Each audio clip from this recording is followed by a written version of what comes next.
Dezembro de 1192, Ricardo Coração de Leão derrota Saladino na Terceira Cruzada e restaura o Reino Cruzado na costa da Síria-Palestina.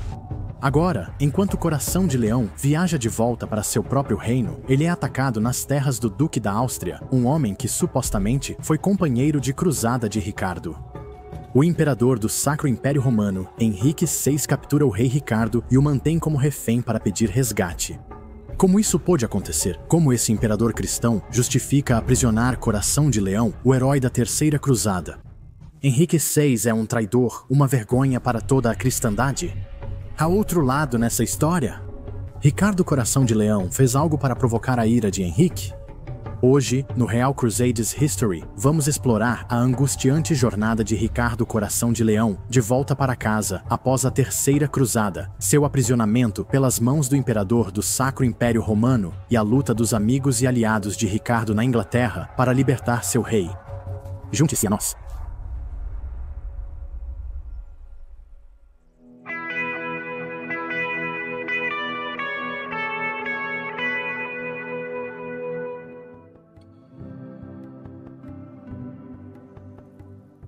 Em 28 de dezembro de 1192, Henrique VI, imperador do Sacro Império Romano, enviou uma carta chocante ao rei Filipe II da França. Achamos adequado informar-lhe sobre o que aconteceu com Ricardo, rei da Inglaterra, inimigo do nosso império e perturbador do seu reino, enquanto ele atravessava o mar a caminho de seus domínios. Seu navio foi levado pelos ventos até a costa da Ístria e lá naufragou em um local entre Aquileia e Veneza. Pela vontade de Deus, ele e poucos escaparam. Um súdito leal nosso, o conde Meinhard e o povo de seu distrito, ao ouvirem que Ricardo estava em seu território e lembrando-se da traição, perfídia e maldade de que ele havia sido culpado na Terra Santa, foram prendê-lo. Leopoldo, duque da Áustria, capturou o rei em uma casa de má reputação perto de Viena. Ele está agora em nosso poder. Sabemos que essa notícia o deixará muito feliz.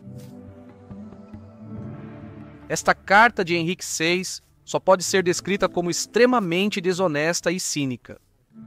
Essencialmente, tudo o que é retratado na carta, exceto o simples fato da captura de Ricardo, é o oposto da realidade. Ricardo I da Primeira Inglaterra, o Coração de Leão, foi o único rei vivo da cristandade ocidental a perseverar na Terceira Cruzada. Ricardo, longe de ser traidor, ficou no Oriente em condições difíceis, derrotou Saladino e manteve o controle cristão do reino costeiro renovado. Enquanto isso, Henrique VI negligenciou a cruzada, concentrando-se em vez disso em uma conquista totalmente ilegal de outro reino cristão, a Sicília. Filipe II foi, na verdade, o grande traidor da Terceira Cruzada. O rei da França deixou a cruzada cedo e voltou para saquear os territórios do rei Ricardo, herói que liderava a cruzada contra Saladino. Mas a realidade da situação era exatamente o que Henrique VI e Filipe II queriam ocultar. A cristandade se chocou ao saber que o imperador do Sacro Império Romano prendeu o grande herói, rei Ricardo. Tanto Henrique quanto Filipe estavam desesperados para ofuscar seus próprios erros com acusações infundadas contra o rei da Inglaterra. Acusar Ricardo de traição na Terra Santa não enganou ninguém. A essa altura, as vitórias de Coração de Leão sobre Saladino em Arsuf e Jaffa eram amplamente conhecidas, e seu papel em garantir uma parte substancial do antigo reino de Jerusalém era a notícia do momento. Indiscutivelmente, Ricardo foi o homem mais responsável pelo sucesso da Terceira Cruzada. Ele tanto liderou quanto lutou ao lado do exército cruzado, e sua diplomacia garantiu a administração do reino, além de um tratado sólido com seu maior inimigo, Saladino. Mesmo dentro da França e da Alemanha, haveria uma condenação generalizada do comportamento de Henrique VI e Filipe II. Era bem conhecido que um cruzado estava sob a proteção da igreja. Prender e aprisionar um cruzado era uma violação das próprias leis da igreja. Prender um herói grandioso como Ricardo Coração de Leão era o maior dos pecados. Enquanto o rei Ricardo liderava a cruzada, Filipe II fugiu logo após a queda de Acre. Filipe, que sabia que não podia derrotar Ricardo no campo de batalha, pretendia tirar total proveito da ausência de Ricardo na cruzada. Filipe queria voltar para seus próprios domínios e tentar uma invasão do Império Angevino de Ricardo. No caminho de volta para casa, Filipe viajou para Roma para se encontrar com o Papa Celestino III Rogério de Haldem, um cronista que viajava com o rei francês, registrou o que aconteceu. Numa tentativa de ocultar a maldade manifesta de sua natureza e deixando de lado o juramento que havia feito a Ricardo antes de sair da terra de Jerusalém, Filipe reclamou de Ricardo ao Papa e a todos os cardeais, dizendo muitas coisas inadequadas sobre ele, que foi Ricardo quem o expulsou da terra de Jerusalém e que ele nunca quis fazer nada por ele. Ele pediu permissão ao Papa para invadir os domínios de Ricardo. Mas o Papa proibiu que ele fizesse qualquer coisa desse tipo, sabendo que ele era movido apenas pela inveja, e disse que seria excomungado se tocasse em Ricardo ou em suas terras. O Papa deve ter ficado impressionado com a audácia de Filipe. O rei francês realmente esperava que ele autorizasse uma invasão hostil às terras de um homem que estava fazendo justamente o trabalho da Igreja no Oriente? Decepcionado, Filipe se esgueirou para o Sacro Império Romano. Claro, nem Henrique VI nem Filipe II confiavam um no outro. Para atravessar as terras de Henrique, Filipe teve que jurar lealdade ao imperador alemão e prometer que nunca ajudaria Tancredo, o rei da Sicília. Outro cruzado que fugiu cedo foi Leopoldo, duque da Áustria. Foi Leopoldo quem acabaria capturando Ricardo em dezembro de 1192. Costuma-se dizer que Leopoldo se irritou com Ricardo por desrespeitá-lo em Acre, jogando a bandeira austríaca para fora das muralhas. Mas essa história só é contada por cronistas, tanto alemães quanto angevinos, que escreveram depois da prisão de Ricardo. Isso aconteceu, talvez. Se isso ocorreu, justificava prender o líder da Terceira Cruzada? Certamente não, de acordo com as leis da Igreja ou os padrões da época. Nunca saberemos se Ricardo realmente mandou derrubar o estandarte de Leopoldo. O surgimento dessa história, só após a prisão de Ricardo, a torna suspeita, parecendo justificar a hostilidade de Leopoldo de modo fácil ao povo. A verdade é que Henrique VI e a dinastia Hohenstaufen eram intrinsecamente hostis a Ricardo e aos angevinos, já que eles eram aliados dos Werfs, os inimigos jurados dos imperadores Hohenstaufen. Mas a história faz alusão a uma questão política que surgiu após a conquista de Acre. Após a captura da cidade pelos cruzados, Leopoldo parece ter exigido ser reconhecido como parceiro igual na conquista da cidade por Ricardo e Filipe. Essa era uma exigência absurda. Quando Leopoldo chegou a Acre, ele comandava uma força pequena e insignificante e estava sem recursos. Ricardo e Filipe comandavam grandes exércitos e seus recursos financeiros financiaram as operações contra Acre. Claro, Ricardo e Filipe rejeitaram a reivindicação de Leopoldo de ser reconhecido como um pretendente igual à conquista da cidade. Mesmo assim, esse acordo seria inaceitável para a maioria dos homens importantes do exército. Ricardo e Filipe eram responsáveis por distribuir os recursos de Acre e organizar os esforços contínuos da cruzada.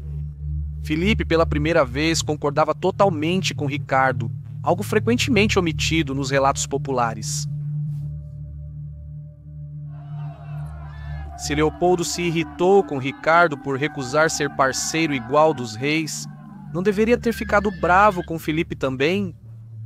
Claro, Leopoldo não estava bravo com Filipe porque a reivindicação que ele fez em Acre era absurda e, na essência, não tinha nada a ver com o tratamento que ele deu a Ricardo depois, a quem ele já considerava um inimigo muito antes de os dois sequer se encontrarem.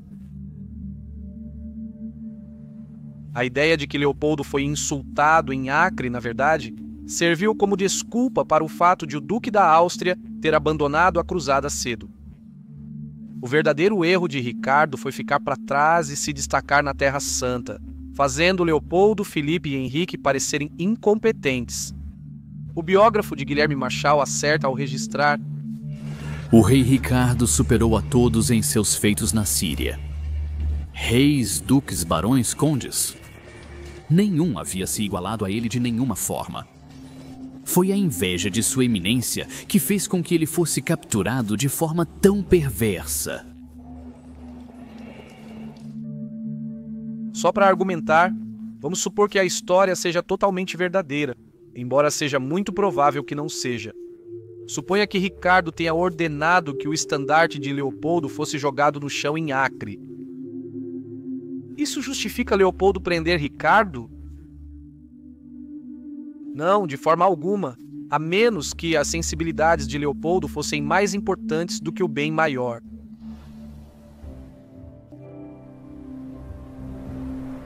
Ao deixar a Terra Santa e voltar para casa, Ricardo Coração de Leão já sabia dos planos do rei da França e do imperador do Sacro Império Romano contra ele. Ele precisava evitar os territórios desses governantes hostis. Em novembro, Ricardo já estava em Corfu. Se ele tivesse mantido esse ritmo da Itália até a Normandia por terra, teria voltado ao seu próprio reino em janeiro. John Gillingham afirma que, se Coração de Leão tivesse voltado nessa data, seria inegável que Ricardo deixou um governo funcionando muito bem em sua ausência. Ele teria voltado para um império angevino intacto.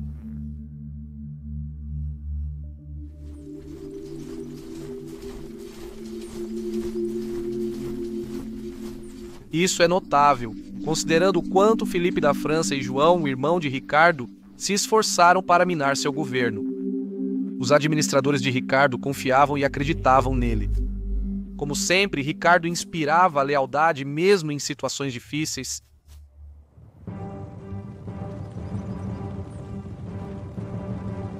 Um ano antes da captura de Ricardo, Filipe já estava de volta ao reino da França no Natal de 1191, declarando que destruiria as terras de Ricardo. Naquele tempo, Ricardo liderava seu exército pelas colinas da Judéia e considerava sitiar Jerusalém. Em 20 de janeiro de 1192, o rei Filipe II se encontrou com o governador da Normandia de Ricardo, o senescal Guilherme FitzRalph, entre Gisors e Triem. Lá, como de costume, Filipe mentiu, mostrando a Guilherme FitzRalph uma versão falsificada do Tratado de Messina de março de 1191. O documento dizia que o Vexin, na fronteira com a Normandia, seria dote da princesa Alice e por isso deveria ser devolvido a Filipe. Como o Papa, Guilherme FitzRalph e os barões normandos não confiaram no rei francês. Eles recusaram suas exigências. Enfurecido, Filipe partiu, jurando conquistar o Vexin à força. Defensores modernos de Filipe afirmam que ele só atacou as terras de Ricardo após o rei inglês deixar a Terra Santa. Claramente, esse não é o caso. Filipe iniciou sua campanha contra os territórios angevinos antes mesmo de voltar para a França. Filipe claramente não se importava em seguir os padrões internacionais da cristandade. Depois, Filipe tentou invadir a Normandia, mas seus barões recusaram, dizendo que Ricardo ainda estava na Terra Santa, cumprindo o dever que Filipe havia deixado de lado.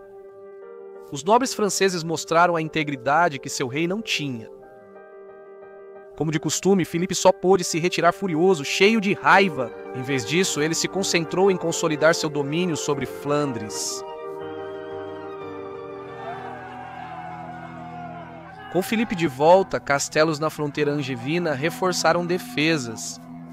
E isso funcionou. Somente na Aquitânia, as intrigas de Filipe conseguiram causar algum problema. O conde de Périgord e o quinto esconde de Brás iniciaram uma revolta apoiada pelo conde de Toulouse, Raimundo V. Mas o homem de Ricardo, o senescal da Gasconha, reuniu um exército junto com o cunhado de Ricardo, Sancho de Navarra, e juntos eles acabaram com a rebelião, avançando até os muros da própria Toulouse. Sancho, chamado de o Forte, era um herói semelhante a Ricardo, príncipe guerreiro que liderava na linha de frente. Ele e Ricardo eram almas afins e forjaram uma forte irmandade quando o Coração de Leão se casou com a irmã de Sancho, Berenguela. Mais uma vez, os aliados de Ricardo cuidaram do assunto. Ricardo Coração de Leão partiu para casa em outubro de 1192, chegando a Corfu em 11 de novembro. Os ingleses achavam que ele estaria em casa no Natal. Mas com o rei ausente por meses, as preocupações surgiram. As notícias viajavam devagar e muitas pessoas ficaram temerosas com a ausência prolongada de Ricardo. Na Inglaterra, acendiam velas nas igrejas e faziam orações pela segurança do rei. A rainha Leonor da Aquitânia, mãe de Ricardo, manteve uma tensa corte de Natal em Westminster, cada vez mais preocupada com o filho.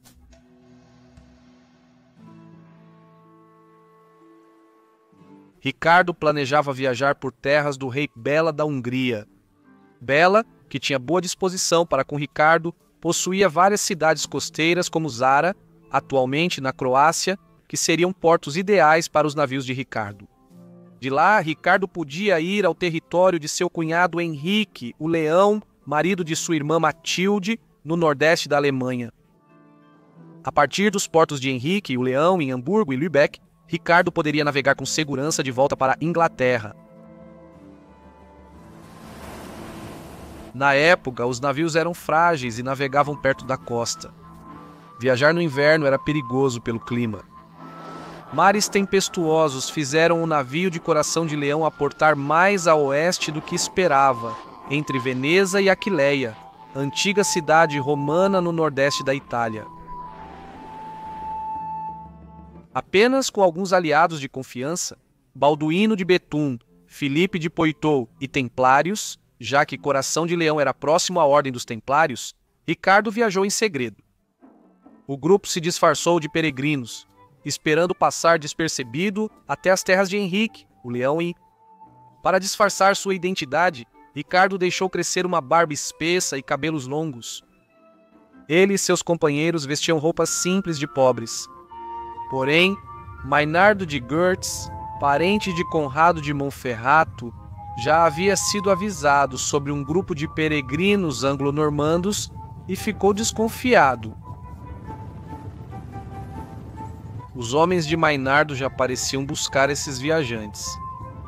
Como estava próximo do Natal, poucas pessoas estavam viajando, e por isso, o simples fato de um grupo de estranhos estar passando pela região já era suficiente para chamar a atenção.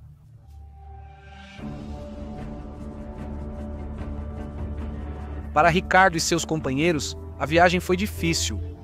As estradas eram terríveis, o país selvagem e acidentado. Ricardo se recuperou de uma doença grave e, por isso, sua saúde não permitia viagens difíceis.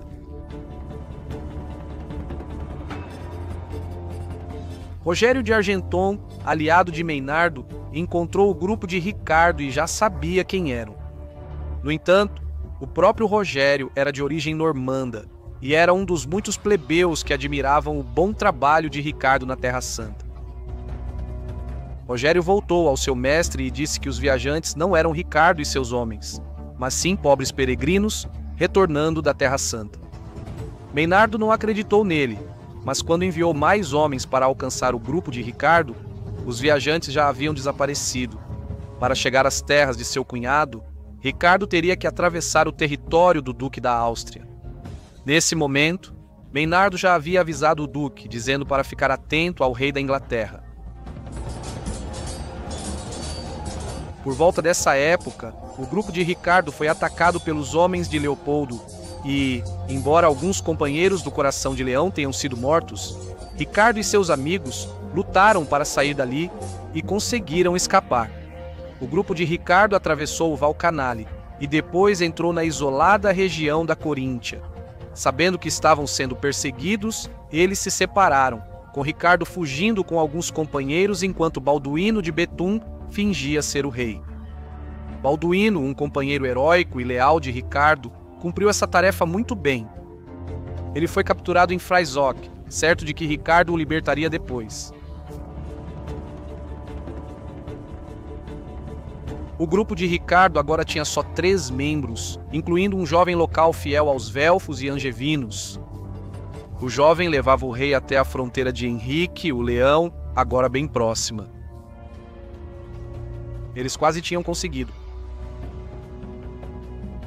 Viena surgiu à vista. Então, uma pequena cidade de cabanas pobres e só um edifício de pedra, o Palácio do Duque Leopoldo. Os capangas do duque ainda perseguiam. O grupo do rei chegou rapidamente à vila de Erdberg. Ricardo, exausto, dormiu em um catre em uma casa segura. Enquanto isso, o jovem foi ao mercado comprar provisões. Enquanto estava no mercado, o jovem foi reconhecido e capturado pelos capangas de Leopoldo. Inicialmente, o rapaz se recusou a falar, mas após ser torturado pelos homens do duque, revelou as informações desejadas. Os capangas de Leopoldo encontraram e prenderam o rei Ricardo Coração de Leão.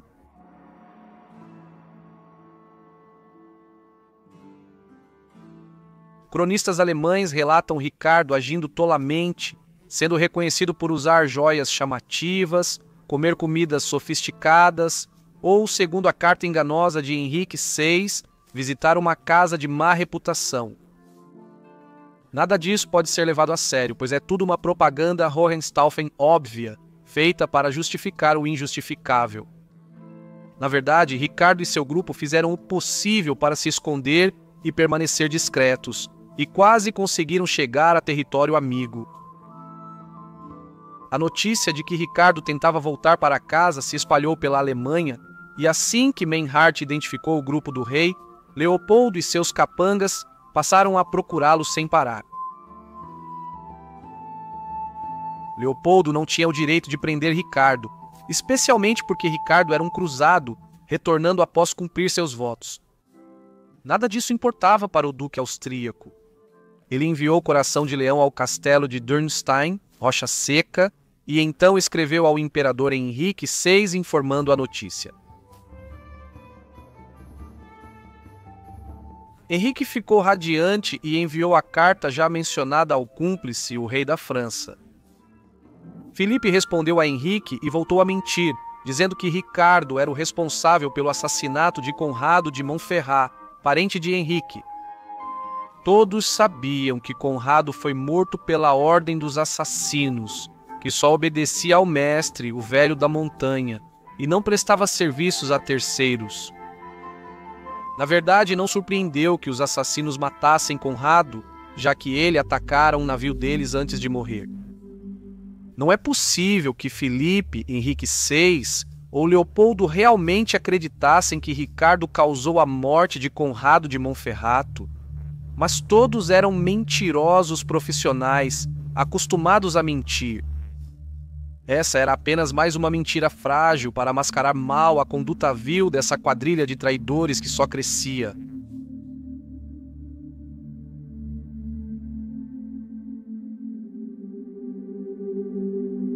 Para Henrique VI, a notícia foi muito bem-vinda. O plano de capturar a Sicília fracassava, enquanto havia agitação política no fragmentado Sacro Império Romano Germânico. A Alemanha era governada por príncipes e o imperador tinha pouco poder real sobre eles. Ao contrário de Ricardo, Henrique VI não inspirava lealdade ou respeito, mas sim, como um covarde ganancioso e sedento por poder, tendia a provocar rebeliões. O imperador do Sacro Império Romano precisava ser sutil e diplomático para ter sucesso. Henrique não era nenhum dos dois, mas agia como governante absoluto, fazendo exigências exageradas aos magnatas alemães. Isso não deu certo para ele. Na época, cerca de metade dos príncipes e bispos da Alemanha estavam em aberta revolta contra Henrique. De fato, acreditava-se amplamente que os cavaleiros de Henrique haviam assassinado Alberto de Brabante, um candidato ao bispado de Liege. Agora, o fracassado Henrique, prestes a ser deposto, podia obter um grande resgate do próspero Império Angevino. Imediatamente, Henrique ordenou a Leopoldo que levasse Coração de Leão à corte imperial em Regensburg. Claro, Leopoldo não confiava em seu imperador. Querendo ter certeza de que sairia ganhando com o acordo, Leopoldo negociou com Henrique por 6 semanas antes de entregar Ricardo à custódia do imperador.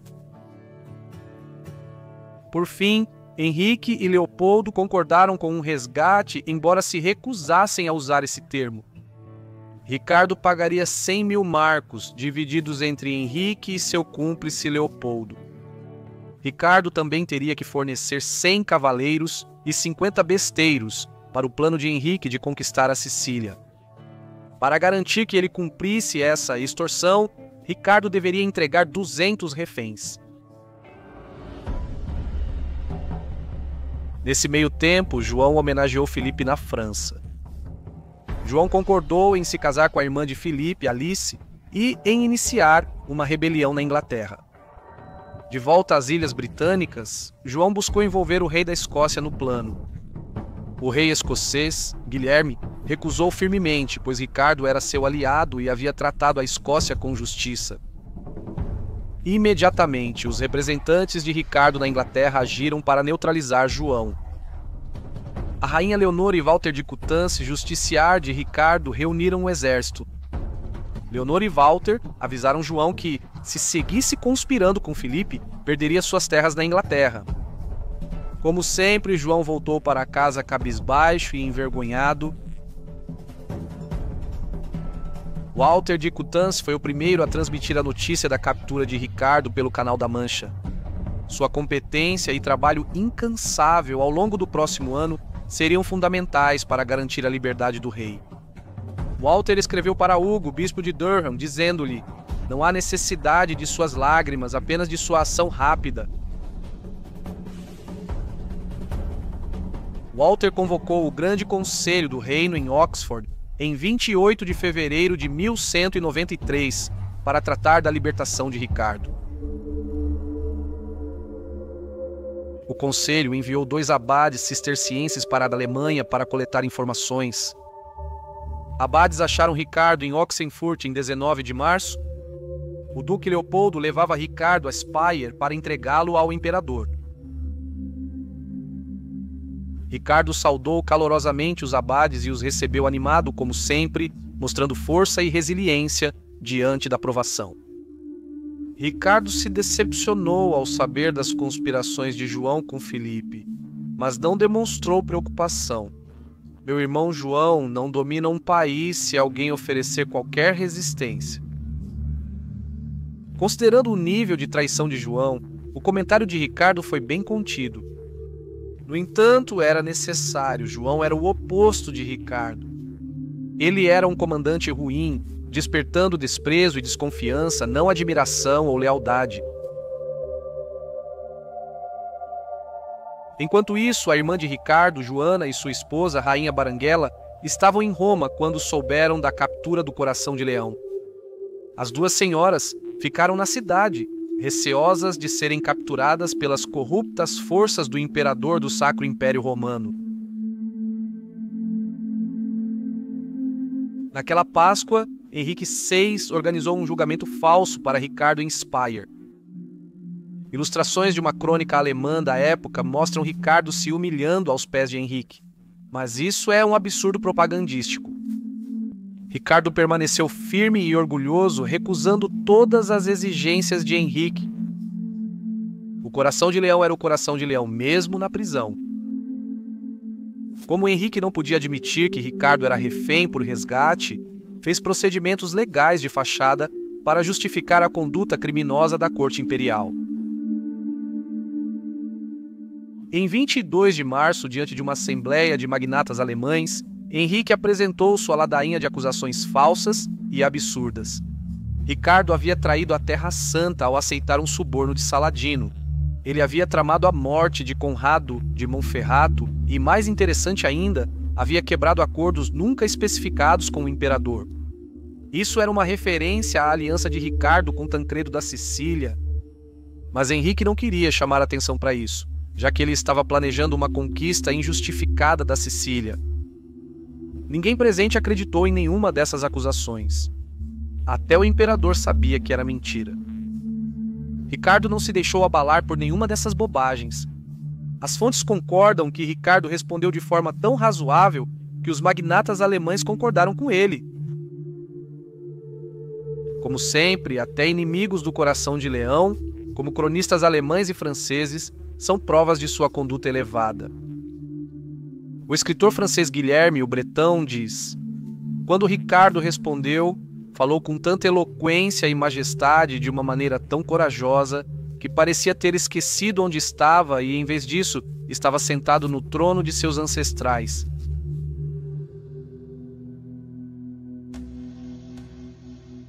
Heinrich logo perdeu o controle da situação. Ricardo o superou como fez com Saladino em Arsuf ou Jaffa. Entrando em pânico, Heinrich imediatamente retirou as acusações e proclamou seu próprio elogio e aprovação a Ricardo, abraçando o rei da Inglaterra e lhe dando o beijo da paz.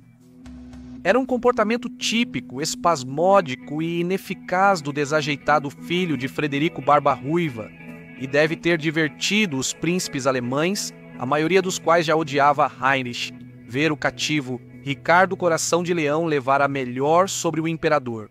No entanto, Heinrich afirmou que promoveria a reconciliação entre Ricardo e o rei da França. Os príncipes e nobres alemães aplaudiram com aprovação. No cativeiro, Ricardo nomeou Hubert Walter, seu fiel aliado na Terceira Cruzada, como arcebispo de Canterbury. Hubert já trabalhava arduamente para o rei desde o Natal de 1193. Ele foi a Roma, onde pediu ao Papa Celestino III que excomungasse Leopoldo da Áustria e fizesse tudo o que pudesse para garantir a libertação de Ricardo. O Papa foi facilmente convencido. Leopoldo foi formalmente excomungado. Huberto desempenharia um papel fundamental na arrecadação dos fundos necessários para resgatar o Coração de Leão.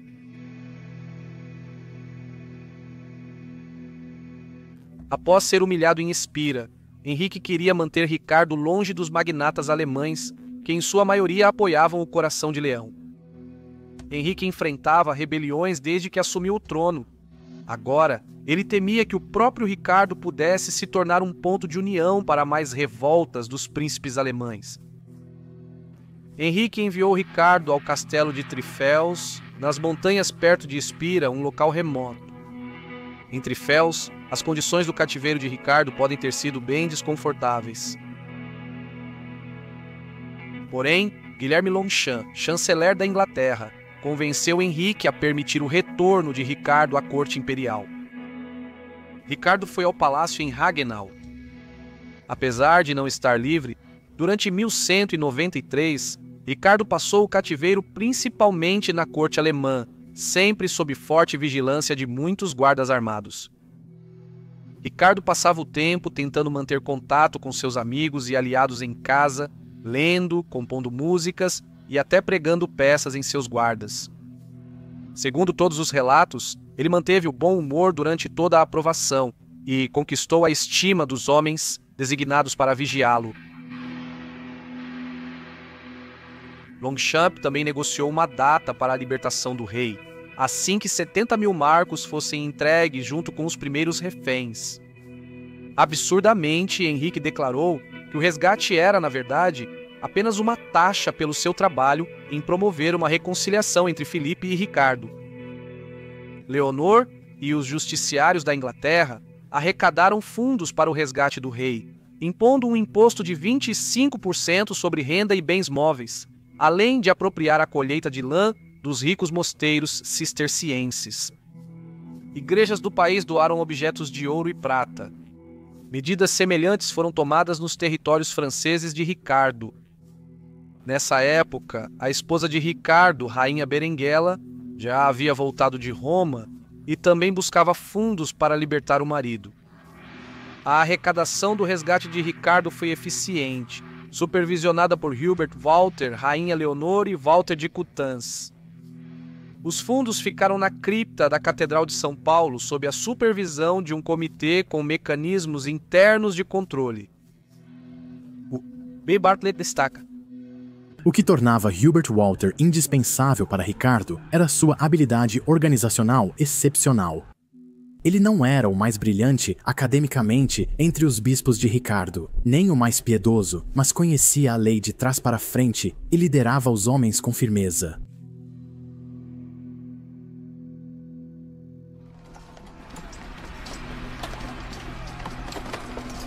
Enquanto isso, o governo de Ricardo permaneceu resiliente em sua ausência. O barão inglês subjugou João, confinando ele e seus seguidores aos castelos de Windsor e Tickhill. Na Aquitânia, o barão Ademar de Angoulême declarou apoio ao rei Filipe e iniciou uma revolta, mas os cavaleiros de Ricardo o derrotaram e capturaram.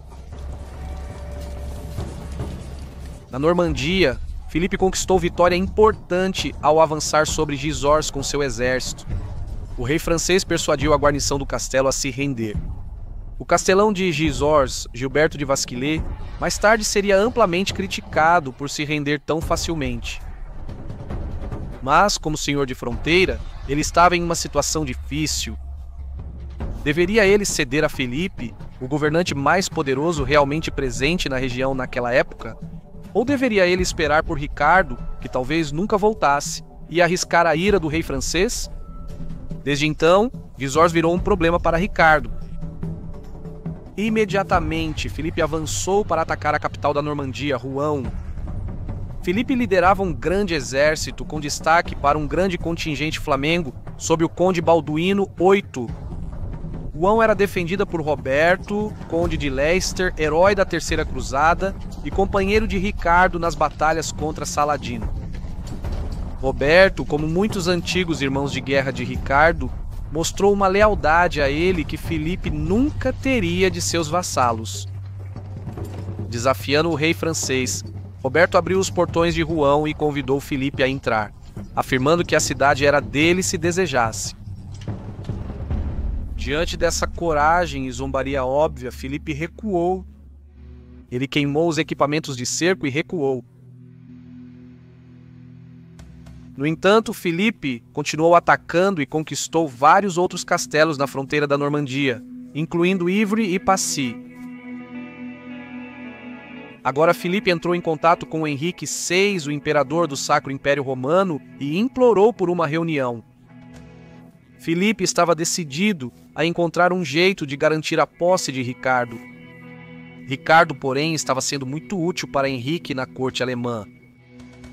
Como muitos magnatas alemães respeitavam Ricardo, o ouviam, e durante todo o verão de 1193, ele reconciliou muitos rebeldes alemães com o Sacro Imperador Romano. Filipe não teve reunião com Henrique. E Ricardo renegociou os termos da libertação de Ricardo. Ricardo não teria mais que fornecer serviço militar para a invasão da Sicília por Henrique, mas agora Ricardo teria que pagar um resgate de 150 mil marcos.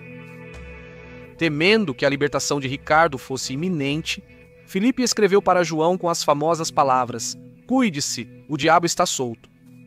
Interessante terminologia de Filipe. Filipe tinha razão ao sentir que Ricardo logo estaria livre.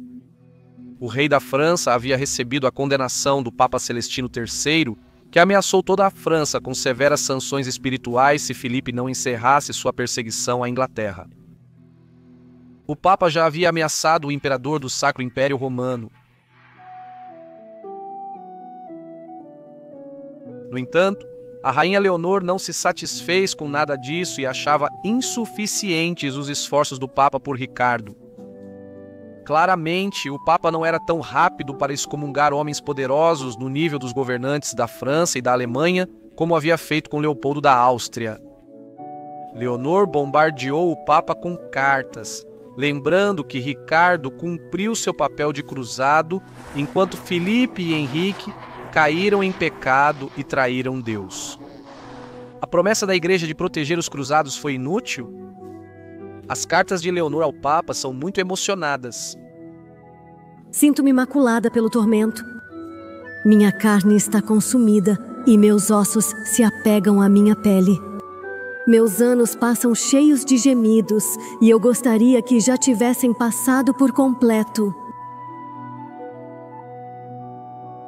A carta de Eleanor oscila entre autopiedade e raiva. Ela, com razão, chama Heinrich de um tirano ímpio, cruel e terrível, e afirma que deseja ir e se juntar ao filho na Alemanha, mas deve permanecer na Inglaterra para proteger o reino de Ricardo. Eleanor diz ao Papa que é responsabilidade dele corrigir esses erros por... A cruz de Cristo supera as águias de César. Eleanor então volta sua raiva para o próprio Papa, afirmando que o destino da alma de Celestino depende da resposta dele a essa injustiça cometida contra um filho leal da Igreja. Eleanor acusa o Papa de fazer falsas promessas ao seu filho e a todos os cruzados e de permitir que Henrique e Filipe destruam a credibilidade da Igreja. Ela acusa o Papa de zombar da fé dos inocentes, palavras poderosas da grande Eleanor da Aquitânia, e ainda mais notáveis, pois foram dirigidas contra o próprio líder da Igreja.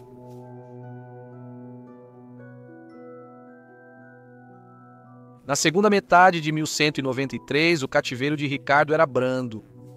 Ele mantinha sua corte e conduzia os negócios como rei da Inglaterra, recebendo embaixadores de seus domínios e de outros lugares. Ele caçava, fazia banquetes e mandou trazer seus falcões da Inglaterra. Finalmente, em dezembro de 1193, a maior parte do resgate de Ricardo havia sido arrecadada. A Henrique agendou a libertação de Ricardo para 17 de janeiro de 1194. Henrique, ainda tentando mascarar sua conduta corrupta, anunciou que pretendia tornar Ricardo rei da Provença e que o coroaria em 24 de janeiro. A proposta era quase vazia, já que Henrique não tinha poder para efetivar a nomeação. Desesperados para manter Ricardo sob custódia imperial, Filipe e João ofereceram a Henrique 80.000 marcos se ele não libertasse Coração de Leão.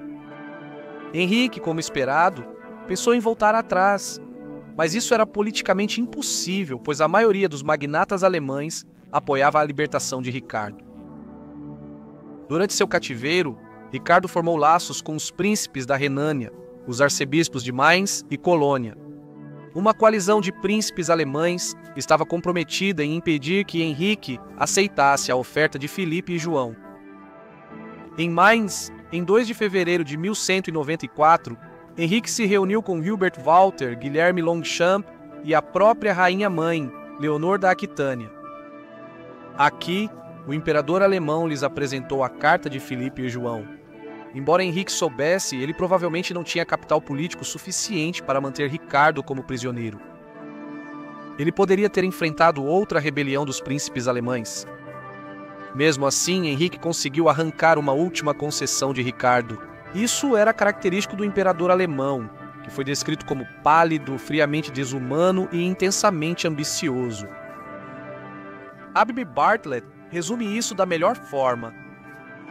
Se Ricardo era um homem de fogo, Henrique era um de gelo. Ricardo, após consultar Leonor, Longchamp e Huberto Walter, concordou em prestar homenagem ao Sacro Imperador Romano pelo Reino da Inglaterra. Ricardo seria vassalo de Henrique. Ricardo esteve nessa cerimônia sem sentido. A ideia de que Ricardo era vassalo de Henrique é absurda, pois ele nunca agiu assim com razão. O cronista Raul de Seto anota: As partes foram absolvidas do juramento porque ele foi extorquido de forma ilegal. Mais tarde, ao morrer de malária em 1197, Henrique renunciou ao acordo para aliviar o medo da vingança de Deus. Assim, em 4 de fevereiro, após pagar 100.000 marcos ao desajeitado Henrique VI, cujo único feito notável foi manter o rei da Inglaterra sob custódia por pouco tempo, Ricardo Coração de Leão, herói da Terceira Cruzada, foi libertado. Ele ficou preso por pouco mais de um ano. Henrique VI, Filipe II Leopoldo da Áustria e João da Inglaterra cometeram um dos atos de traição mais vergonhosos da cristandade medieval. Alguns teriam fins merecidos por sua conduta, como veremos em breve.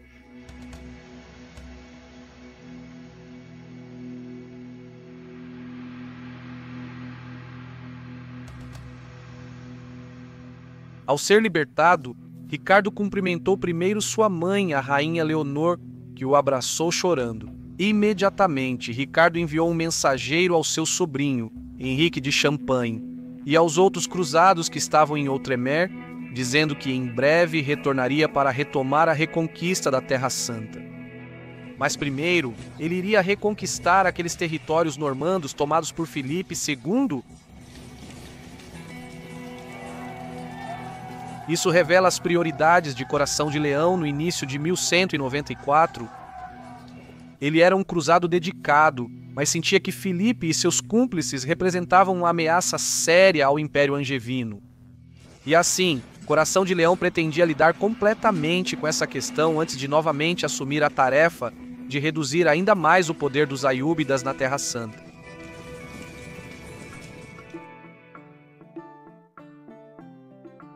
Como sempre, Henrique VI voltou-se contra seu ex-co-conspirador Filipe II. Ele enviou uma carta ao rei da França, exigindo a devolução dos castelos de fronteira de Ricardo na Normandia. Senhor, Henrique afirmou de forma categórica que agora estava firmemente aliado a Ricardo e apoiaria o rei da Inglaterra contra o rei da França.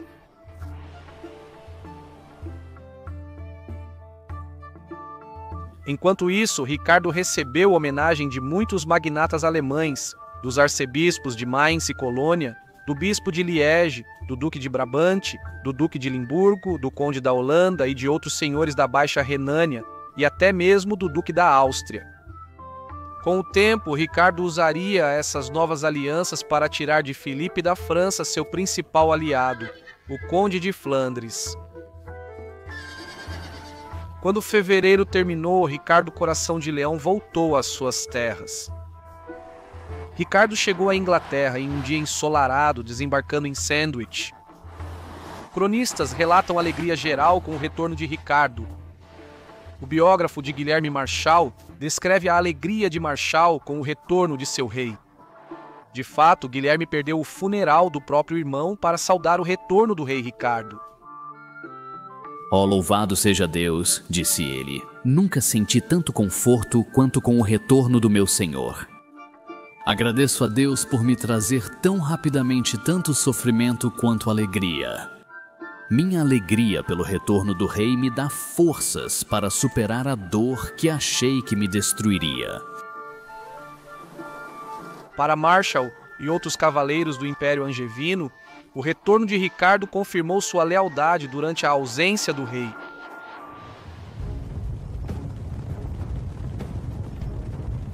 Mas o vínculo de Ricardo com amigos e aliados não era só de rei e vassalo, pois muitos dos homens que mantiveram o Império Angevino durante a ausência de Ricardo eram irmãos de armas do Coração de Leão, homens que lutaram ao lado do rei nos momentos mais difíceis da Terceira Cruzada. Ricardo não se parecia com Filipe II ou Henrique VI, que se escondiam no luxo e delegavam o trabalho sujo. Ricardo era um verdadeiro soldado que liderava na linha de frente durante a Terceira Cruzada. Os homens de Ricardo estavam prontos para segui-lo nas batalhas mais perigosas. Agora, eles haviam defendido a pátria para seu rei contra os homens mais poderosos da época. Não foi apenas a posição de Ricardo que lhe rendeu essa lealdade. Foi seu caráter, sua conduta e sua confiabilidade.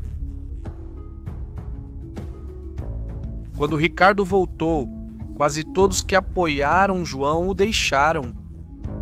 A maior parte dos castelos de João se rendeu rapidamente a Ricardo. João estava isolado e sem poder.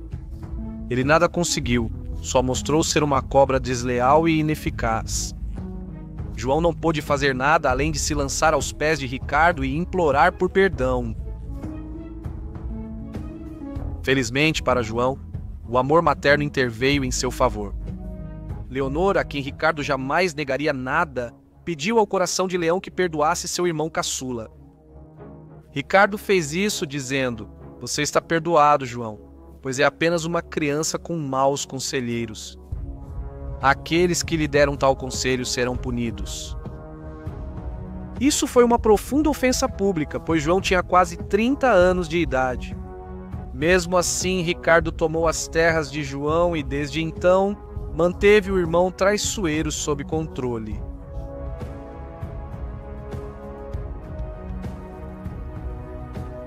Enquanto isso, a vida do Duque Leopoldo da Áustria terminou com considerável agonia. O Papa se recusou a suspender a excomunhão de Leopoldo e ordenou que o Duque devolvesse o dinheiro do resgate e os reféns angevinos a Ricardo. Leopoldo recusou, esperando obter absolvição. Leopoldo planejava partir para a cruzada. Em 26 de dezembro de 1194, enquanto cavalgava, Leopoldo teve o pé esmagado pelo próprio cavalo após uma queda. No dia seguinte, o pé de Leopoldo estava preto. Ele ficou deitado com dor intensa.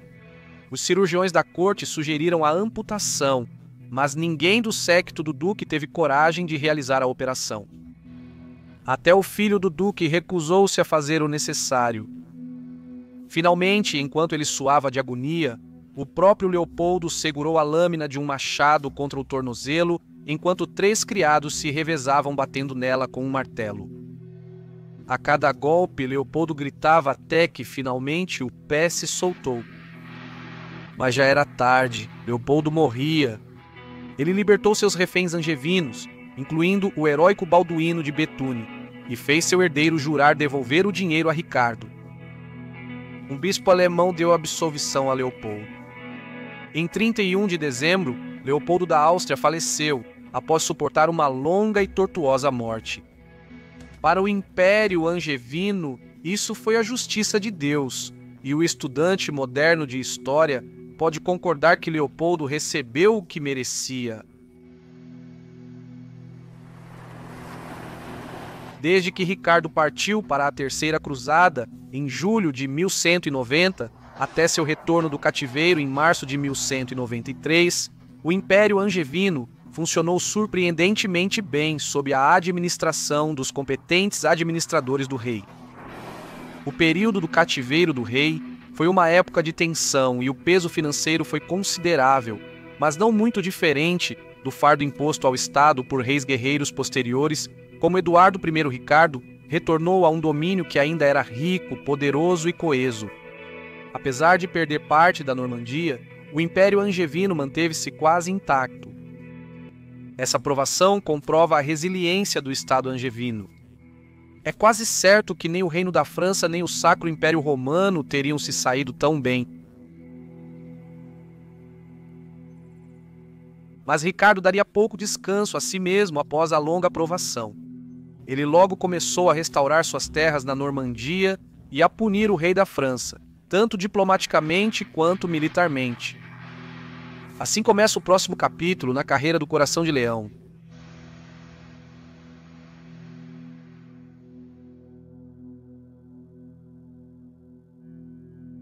Mesmo considerando os enormes desafios enfrentados por Ricardo Coração de Leão na angustiante Terceira Cruzada, 1193, o ano do cativeiro, foi provavelmente o período mais difícil da vida de Ricardo.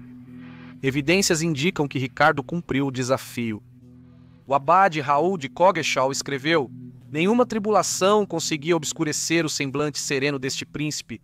Suas palavras eram alegres e suas ações ferozes ou corajosas, conforme a situação exigisse."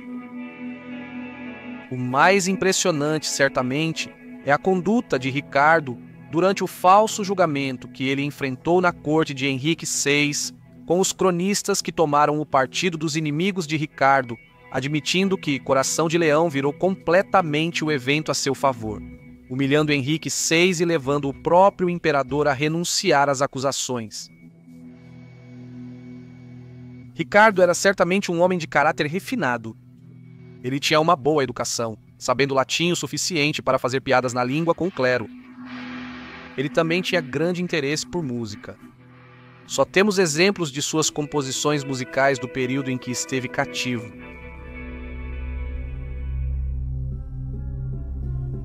Ibn al-Athir relata que, na Terceira Cruzada, Ricardo Coração de Leão pediu para ouvir música muçulmana ao se encontrar com Aladil, irmão de Saladino. Aladil trouxe uma arpista árabe diante do rei, que tocou e cantou para ele. Ricardo disse que gostou do que ouviu.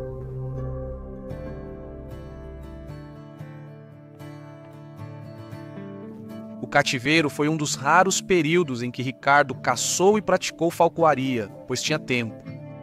A maior parte da vida de Ricardo foi dedicada à política e à guerra, e ele tinha pouco tempo para torneios ou caçadas.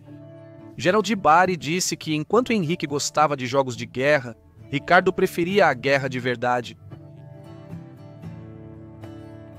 Após retornar à Inglaterra e vencer os rebeldes de João, Ricardo realizou uma solene coroação em Winchester em 17 de abril de 1194. O objetivo era deixar claro que o rei havia retornado como soberano. O rei Guilherme da Escócia esteve no evento. Em 22 de abril, Ricardo cruzou o canal rumo à Normandia. Para apoiar seu esforço de guerra, Ricardo criou uma base naval em Portsmouth, concedendo-lhe carta régia em 2 de maio. Em 1194, ninguém previa que Ricardo não retornaria à Inglaterra e passaria o resto da vida no continente, principalmente em guerras com o rei da França.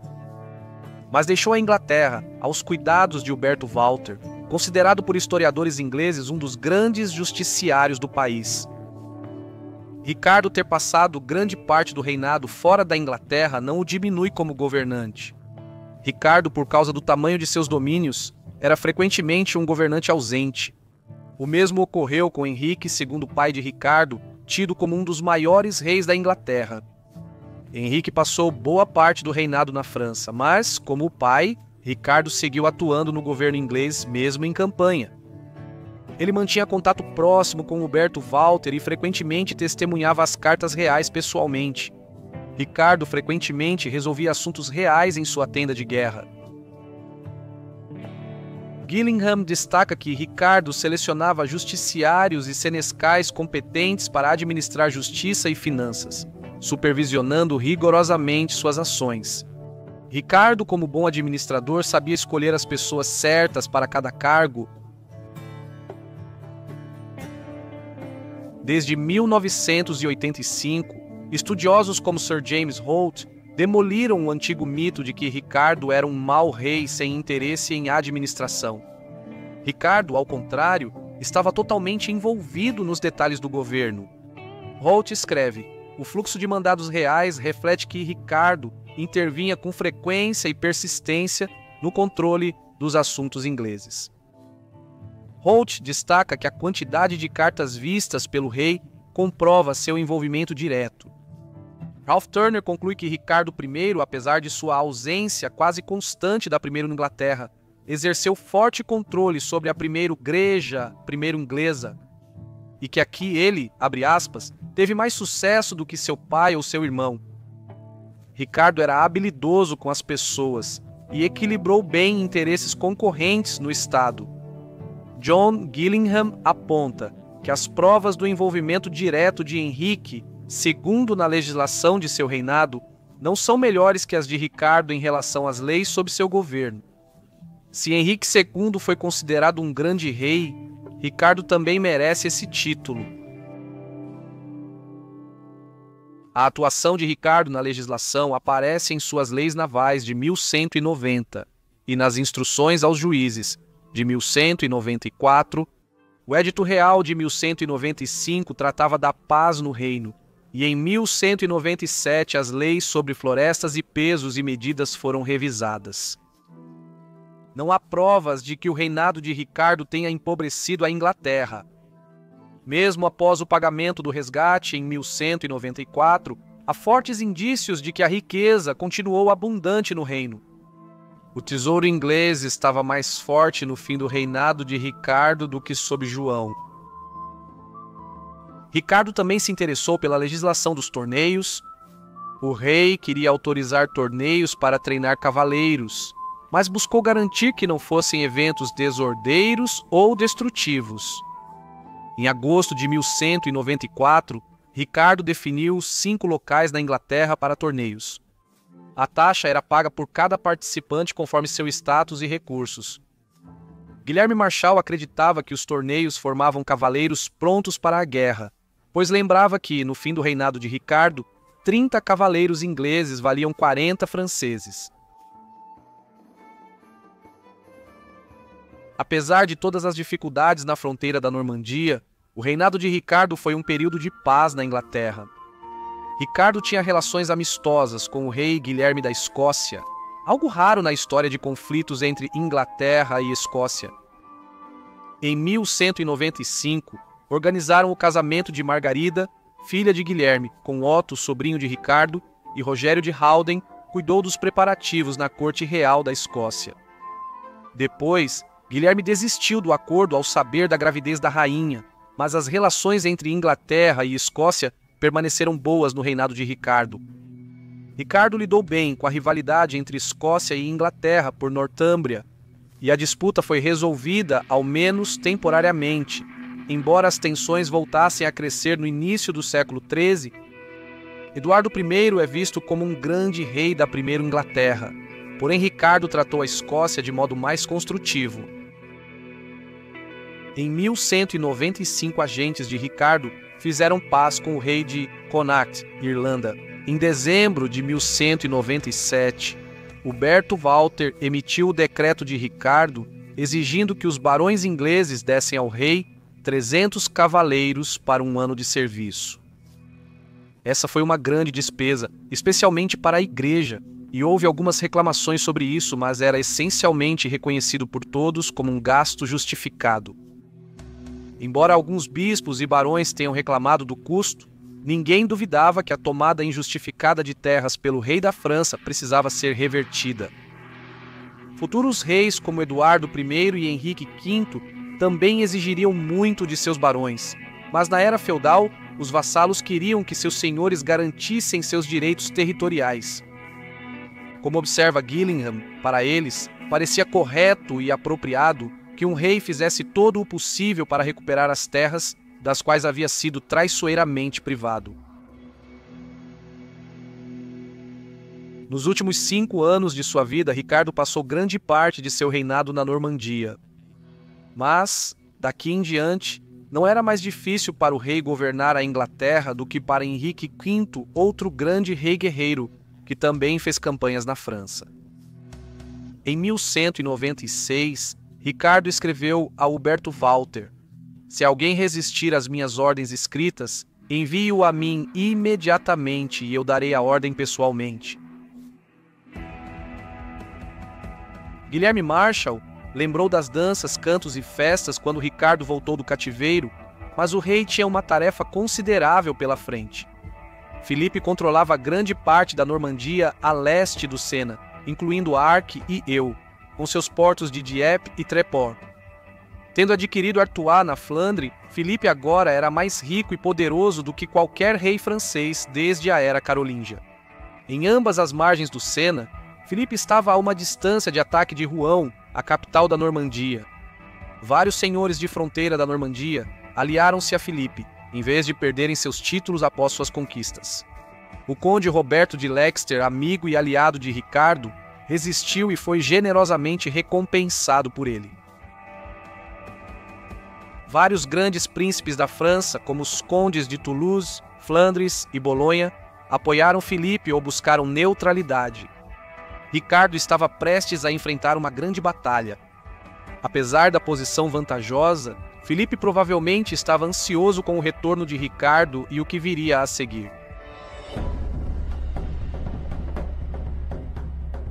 Em maio de 1194, Filipe rompeu a trégua com Ricardo e cercou o castelo de Verneuil. A guarnição, certa de que Ricardo viria, zombou de Filipe desenhando sua caricatura no portão. De fato, Ricardo agiu rapidamente. Ele enviou uma força de cavaleiros para romper o cerco de Filipe e levar provisões ao castelo, enquanto mandou outra força para o leste de Verneuil para cortar a linha de suprimentos de Filipe. Quase imediatamente, Filipe fugiu, deixando suas tropas no cerco, mas no dia seguinte as forças francesas queimaram os equipamentos e recuaram. Ricardo triunfou em Verneuil em 30 de maio. Ele pessoalmente deu o beijo da paz a cada membro da guarnição e os cobriu de riquezas. O coração de leão estava de volta. A sorte de Filipe terminou.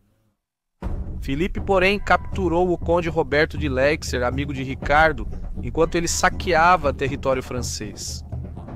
Isso era valioso para Filipe, já que Ricardo queria libertar Roberto.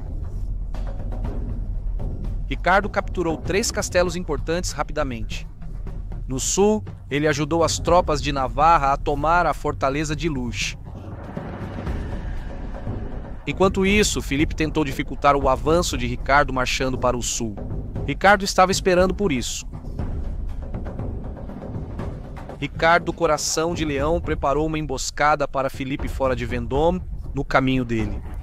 Os franceses quase perceberam, tarde demais, que o próprio Ricardo os aguardava. Filipe temia enfrentar Ricardo em batalha e enviou um falso decreto, afirmando que atacaria no dia seguinte. Prontamente se virou e fugiu para o outro lado. Ricardo o perseguiu. Em 4 de julho, os cavaleiros de Ricardo alcançaram a retaguarda francesa perto de Fratevallée, forçando o exército de Filipe a correr para Châteaudun. Ricardo liderou pessoalmente a perseguição, galopando o mais rápido que podia, ansioso para capturar Filipe. Sempre que o cavalo de coração de leão cansava, Mercadier trazia outro para ele. Com urgência, Filipe correu, ciente de que ser preso pelo rei da Inglaterra significava perder toda a liberdade. Filipe escapou, mas os ingleses capturaram sua bagagem e tesouro.